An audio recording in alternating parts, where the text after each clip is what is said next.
vamos a hablar sobre la contratación directa. Y ustedes dirán, ¿qué es contratación directa? La contratación directa es lo que el decreto legislativo 1017 llama exoneración. Entonces, la nueva ley ya no habla de exoneración, sino habla de contratación directa, porque en estos supuestos que vamos a ver más adelante, permite a la entidad contratar directamente al proveedor, sin llevar a cabo un procedimiento de selección. Por eso es su nombre, contratación directa. Este procedimiento, esta contratación directa solo exime a la entidad de llevar a cabo la segunda fase del procedimiento de contratación pública. Como sabemos nosotros, el procedimiento de contratación pública tiene 3 fases claramente definidas. Los actos preparatorios que van desde el requerimiento del área usuaria hasta la convocatoria del proceso. Ahí comienza la segunda fase que es la fase selectiva, que dura hasta la suscripción de contrato, y ahí comienza la tercera fase, que es la fase de ejecución contractual. Entonces, la contratación directa exime a la entidad a realizar la segunda fase, que es la fase selectiva. Es decir, de llevar a cabo un procedimiento de selección donde participen varios proveedores, ¿no?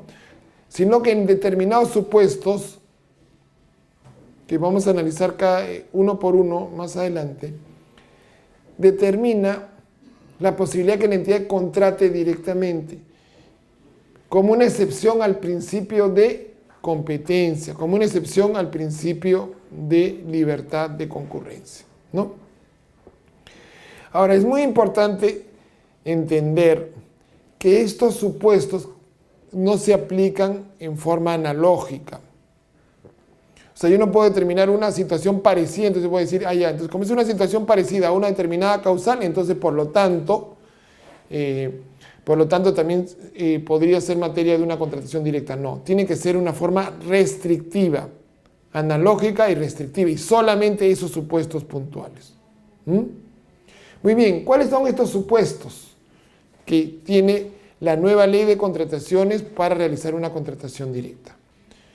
Vamos a mencionarlos todos y después vamos a explicar uno por uno, ¿no?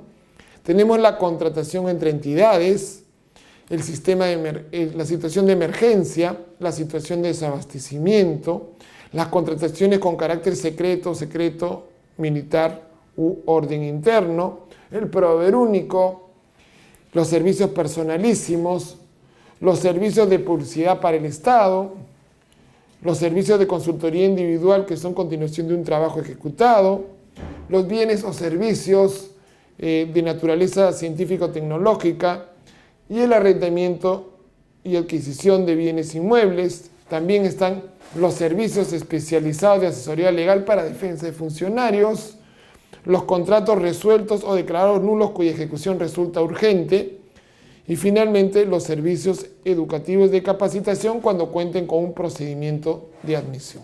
Entonces, como ustedes ven, son varios supuestos. Si los comparamos con los supuestos que actualmente tiene la ley de contrataciones del decreto legislativo 1017, vamos a ver que se incrementan, ¿no? Porque actualmente la ley tiene 6 supuestos de inaplicación. La nueva ley tiene más, ¿no? Tiene 4 o 5 más. Algunos ya son una derivación de los que hay actualmente, que tienen ya una individualización como causal, ¿no? Pero en general es un aumento de las situaciones que obedecen a situaciones que se han dado durante todo este tiempo y que permiten tener la flexibilidad de hacer contrataciones directas en determinados supuestos que sí se justifican. Por ejemplo, en primer lugar tenemos las contrataciones entre entidades. Este supuesto también está en la actual ley. Y es cuando se contrate con otra entidad, pero se tiene que contratar con otra entidad en razón de costos de oportunidad, cuando resulte más eficiente y técnicamente viable para satisfacer la necesidad, ¿no? Pero otro aspecto importante respecto a la contratación entre entidades es que no debe contravenirse lo señalado en el artículo 60 de la Constitución Política del Perú, es decir, el rol subsidiario del Estado en la economía. Es decir, el Estado debería intervenir solamente en determinados sectores de la sociedad en los cuales no puede intervenir la empresa privada. Ese es el rol subsidiario del Estado. Y eso se remarca en la actual ley y en la nueva ley, ¿no? Un ejemplo de esta contratación entre entidades podría ser, por ejemplo, que la Universidad Nacional de Ingeniería, la UNI, contrata los servicios de la imprenta de la Fuerza Aérea del Perú, de la FAP. ¿Para qué? Para imprimir sus exámenes de admisión. Y eso lo realiza todos los años, vía esta exoneración que ahora se va a llamar contratación directa. Ese es un caso puntual de una entidad que contrata a otra entidad. Pero la contrata, ¿por qué? Porque hay un tema también de confidencialidad. No sé, como ustedes entenderán, el examen de admisión no puede estar pues, bajo un procedimiento de selección porque tiene cierta confidencialidad, que es la naturaleza, pues, ¿no? El no conocer las preguntas antes de este examen. En segundo lugar, tenemos la causal de situación de emergencia. Esa causal de situación de emergencia se deriva de que cuando hay acontecimientos catastróficos, 1, cuando hay situaciones que afectan la defensa o seguridad nacional, 2, o cuando existe un grave peligro que esto ocurra. Cuando o cuando existe una emergencia sanitaria. O sea, son 4 momentos, ¿no es cierto? Acontecimientos catastróficos, situaciones que afecten la defensa o seguridad nacional, grave peligro que ocurra alguno de esos supuestos y finalmente la emergencia sanitaria, ¿no?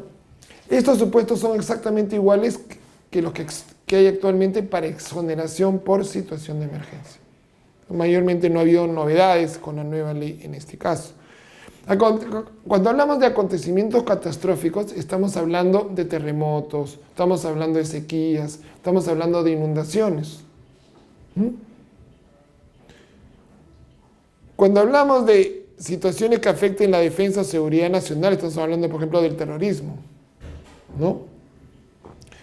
Cuando hablamos de situaciones que supongan grave peligro de que ello ocurra, es lo que está actualmente pasando con todas las acciones de prevención del fenómeno del Niño, ¿no? Todos los encauzamientos de río, las defensas ribereñas, los muros de contención que se están haciendo. Entonces ya existe actualmente un informe respecto a que va a haber es muy probable, hay una alta probabilidad de que ocurra desastres naturales por el fenómeno del Niño. Entonces ahora lo que están haciendo las autoridades es tomando precauciones y están ejecutando obras de prevención, ¿no? Y por ejemplo, también tenemos las emergencias sanitarias, que es otro supuesto, que es el supuesto, por ejemplo, cuando se desata una epidemia, ¿no? Como hubo la malaria en la selva, por ejemplo, en un determinado momento, entonces se necesita tomar acciones muy rápidas y muy concretas y para eso la ley permite a la entidad contratar directamente en estos casos, ¿no? Esos son los casos de la situación de emergencia. Después tenemos la situación de desabastecimiento, que también está recogida en la actual ley de contrataciones, ¿no? Que establece que ante una situación de desabastecimiento debidamente comprobada, ojo, no es una proyección, acá no estamos hablando de proyectarnos a un desabastecimiento, sino estamos hablando que ya existe realmente un desabastecimiento. Pero no es solamente el desabastecimiento lo que condiciona, sino que afecte o impida a la entidad cumplir con sus actividades u operaciones. O sea, tiene que haber ese doble condicionamiento, que tiene que haber esta situación de desabastecimiento y que esta situación de desabastecimiento impida a la entidad cumplir con sus actividades o operaciones. Ahora, estamos hablando de operaciones esenciales, no estamos hablando, por ejemplo, de que si yo convoqué un proceso de selección y se declaró desierto y el objeto del contrato era un cuidado de jardines, por ejemplo, de una entidad, entonces eso no podría pues calificar como situación de desabastecimiento, porque el hecho del cuidado de jardines no va a generar pues que la entidad no cumpla con sus actividades o operaciones, ¿no? Tienen que ser situaciones, digamos, de importantes, como por ejemplo cuando se resuelve un contrato, por ejemplo, cuando es de limpieza y se trata de un hospital, entonces Nosotros no podemos imaginarnos pues un hospital sin servicio de limpieza, porque eso podría generar hasta problemas de salud, etc., ¿no? Entonces, para eso está pensada la situación de desabastecimiento. Después tenemos la causal de secreto, secreto militar o razones de orden interno, que son los casos en los cuales se le permite solo a las Fuerzas Armadas, a las fuerzas policiales o a los órganos integrantes del Sistema Nacional de Inteligencia, como por ejemplo la Dirección Nacional de Inteligencia, la DINI, para contratar bienes y servicios bajo contratación directa, ¿no? Ahora, estos bienes y servicios tienen que estar dentro de una relación. Hay un decreto supremo que salió en el año 2001 y posteriormente se ha modificado últimamente, donde se establece qué bienes y servicios podrían ser materia de esta contratación directa, ¿no? A través de secreto o secreto militar. Normalmente es armamento, ¿no? Y por su propia naturaleza se requiere pues que sea reservada. Actualmente existe una resolución de la Contraloría General de la República que norma establecimiento. ¿Por qué? Porque la actual ley y la nueva ley establece claramente que antes de llevar a cabo esta contratación directa tiene que haber una opinión favorable de la Contraloría General de la República. O sea que no es que no está sujeta a supervisión. Si bien es cierto, no se publica, no se va a publicar en el SEACE porque se tiene que mantener en forma reservada. Sin embargo, eso no impide que no haya un control sobre esta contratación. Y ese control lo ejerce la Contraloría General de la República. En quinto lugar, tenemos la contratación por proveedor único, que es cuando los bienes y servicios solo puedan obtenerse de un determinado proveedor o un determinado proveedor posee derechos exclusivos respecto a ellos. Por ejemplo, este es el caso que también está en la actual ley referente a la contratación de un medicamento, por ejemplo, que está sujeto a una patente de invención, ¿no? Cuando una empresa, por ejemplo, un laboratorio, inventa un determinado medicamento, la ley le protege con la exclusividad de su explotación. Como es un producto inventado, entonces la ley lo que quiere es fomentar justamente este tipo de invenciones y por lo tanto lo protege con lo que se llama la patente. Y la patente implica que solamente le puede explotar ese producto durante un tiempo determinado, hace 10, 20 años, y ese producto lo que hace es que la entidad solamente pueda contratar con ese proveedor, no puede contratar con otro proveedor. Entonces ahí no tiene ningún caso puntual de proveedor único, ¿no? Otro caso que por ejemplo se producen proveedores únicos es cuando una empresa desarrolla un determinado sistema informático. Entonces, ¿a quién pueden contratar para la actualización o mantenimiento de ese programa? Solamente a esa empresa que ha desarrollado, que normalmente tiene el código fuente. Ahí tienen casos, por ejemplo, de proveedores únicos, ¿no? Otro supuesto que también se mantiene de la actual ley son los servicios personalísimos, ¿no? Pero importante es resaltar que solamente se pueden contratar por esta causal de servicios personalísimos a personas naturales, no a personas jurídicas, ¿no? Y cuando cuenten con la debida sustentación. Esa sustentación y el desarrollo de esta causal se dará en el reglamento, ¿no? Cuando ya salga publicado. Otra causal que no es nueva, pero que se ha individualizado, son los servicios de publicidad para el Estado. Los servicios de publicidad para el Estado son los servicios que se prestan en los medios de comunicación. O sea, yo quiero contratar un canal determinado de televisión, quiero contratar a un periódico, quiero contratar a una radio. Entonces no necesito llevar a cabo un procedimiento de selección porque la norma me permite hacer una contratación directa. Esta causal está individualizada, pero antes estaba incluida en otra causal, o en la actual ley, perdón, está incluida en otra causal que es la de proveedor único también, ¿no? Lo que se ha hecho nada más con la nueva ley es individualizarlo nada más, pero no es algo nuevo, sino simplemente algo que se ha individualizado, que estaba anteriormente en otra causal. Lo que sí es nuevo con la nueva ley es el servicio de consultoría individual, que son continuación de trabajos ejecutados. A ver, vamos a desarrollar un poquito esta causal, porque esta causal sí es efectivamente nueva. Ya no son las causales, no está dentro de las causales de exoneración, pero sin embargo, que actualmente tiene la ley, pero sin embargo considero que es muy conveniente haber incluido. Primero, estamos hablando de que esta causal se aplica a consultores individuales, no a empresas consultoras, sino a consultores individuales. Entonces, son contratos que se han derivado de una consultoría individual. Existe en la nueva ley un método de selección que se llama selección de consultores individuales. Entonces, si se ha seleccionado ese consultor a través de ese método y finalmente ha firmado un contrato,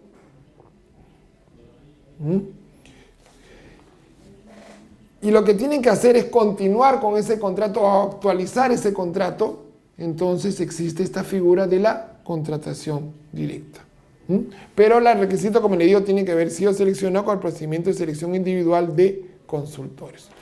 Veremos ya en el reglamento cómo finalmente se desarrollan esta causal. Después tenemos también como una nueva causal los bienes o servicios de investigación científica o tecnológica, que vienen a ser los bienes y servicios con fines de investigación, experimentación o desarrollo de carácter científico o tecnológico, cuyo resultado pertenezca exclusivamente a la entidad para su utilización en el ejercicio de sus funciones. Como esta es una causal nueva, veremos finalmente cómo se desarrolla a nivel de reglamento, ¿no? Pero solo son para bienes y servicios de carácter científico o tecnológico, ¿no? Otra causal que, si bien es cierto, se aplicaba como exoneración en la actual ley, y más que todo se utilizaba la causal de proveedor único, pero de alguna forma estirando un poco su aplicación, era cuando una entidad quería arrendar un inmueble o adquirir un inmueble. Muchos inmuebles que tienen las entidades actualmente han sido adquiridos vía exoneración, pero una exoneración por proveedor único, porque se determinaba que solamente había un solo proveedor, ¿no? Sin embargo, de una manera inteligente, la nueva ley lo individualiza y establece como causal distinta a proveedor único la de arrendamiento y adquisición de bienes inmuebles. Ahora, una característica que sí precisa la nueva ley es que tiene que se tratar de un inmueble existente. O sea, no voy a comprar un inmueble que está, por ejemplo, en planos, ¿no? O sea, tiene que ser un inmueble existente, que existe, no que va a existir. Esa sí es la condición que establece. Ahora veremos después en el reglamento cómo finalmente se regula, ¿no? Otro supuesto que ya se ha individualizado, pero que sí estaba dentro de las causales de exoneraciones que tiene la actual ley, es los servicios especializados de asesoría legal para defensa de funcionarios, ¿no? Que estaban regulados por el Decreto Supremo 018-2012 PCM y después fueron modificados por el 022-2008 de DSG. ¿Para qué? Para de alguna manera permitir a los funcionarios públicos la tranquilidad de que en caso de que hayan sido demandados o denunciados por hechos relacionados a su gestión en ese momento, porque esto te aplica tanto para funcionarios actuales como para exfuncionarios, puedan ser defendidos adecuadamente por profesionales que sean contratados por la entidad, ¿no? En el reglamento se establecerá finalmente cuáles son las disposiciones aplicables a esta causal. Sin embargo, con la normativa vigente, obligan a que ese funcionario que solicita a la entidad la contratación de, por ejemplo, esos asesores legales para que los defiendan en estos casos, firman una declaración jurada de compromiso que, en caso de que finalmente en ese procedimiento que le sigue, en ese juicio, los declaren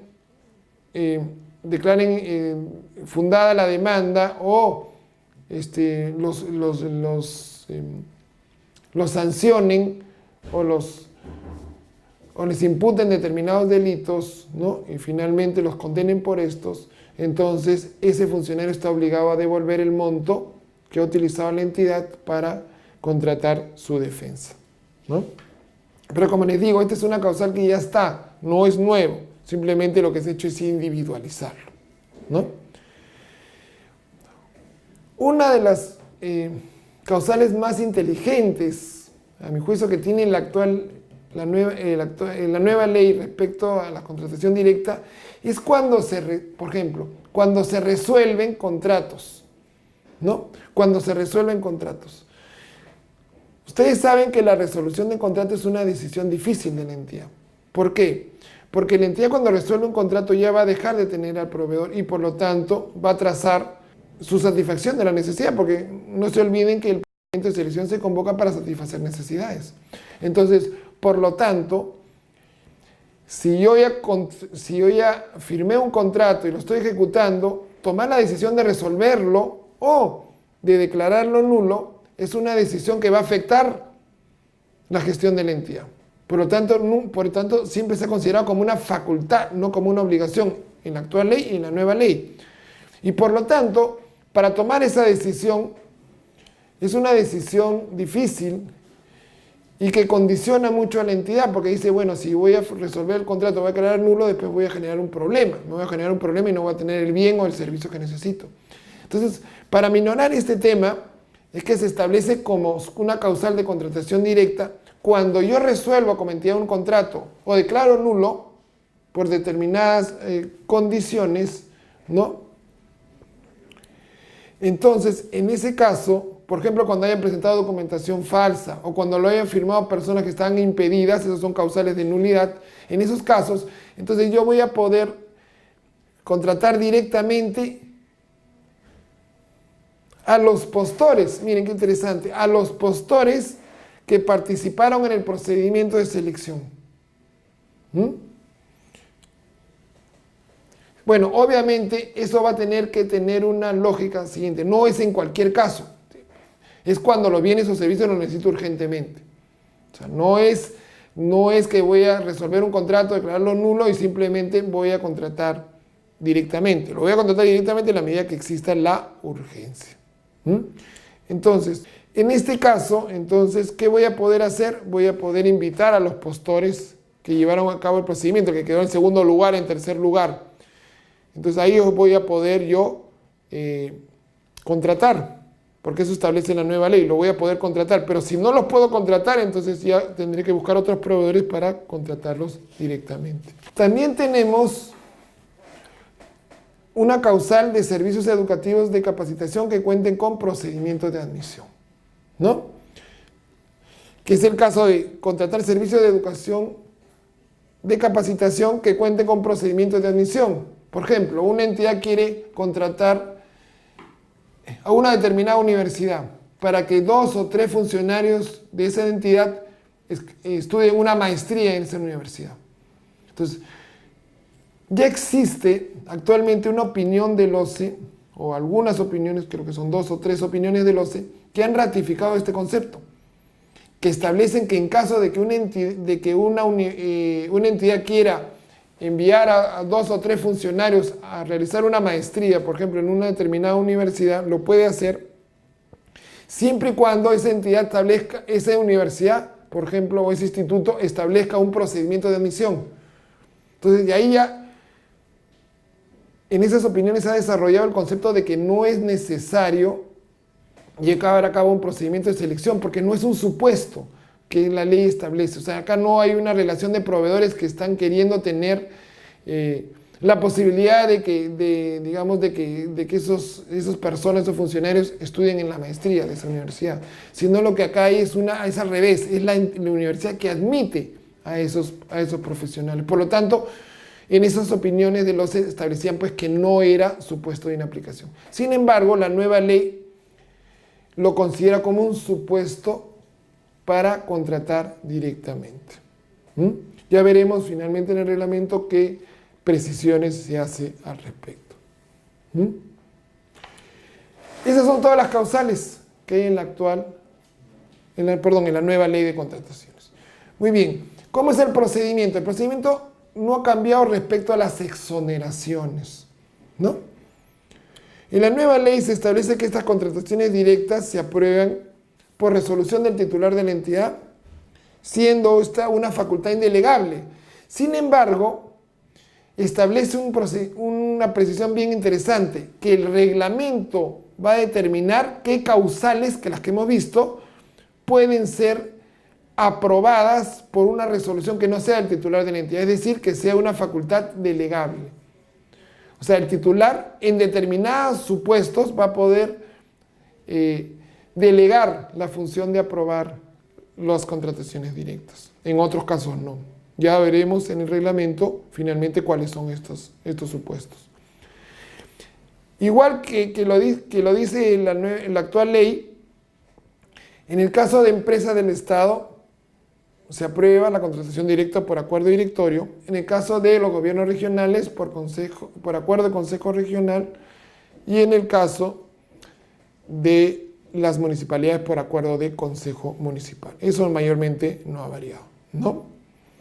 Y por último, la ley también establece una precisión que no tiene la actual ley, la nueva ley, es que se pueden efectuar compras corporativas mediante contrataciones directas, cosa que no tiene esa precisión específica para el caso de exoneración, ¿no? Con eso terminamos la exposición sobre contratación directa. Muchas gracias.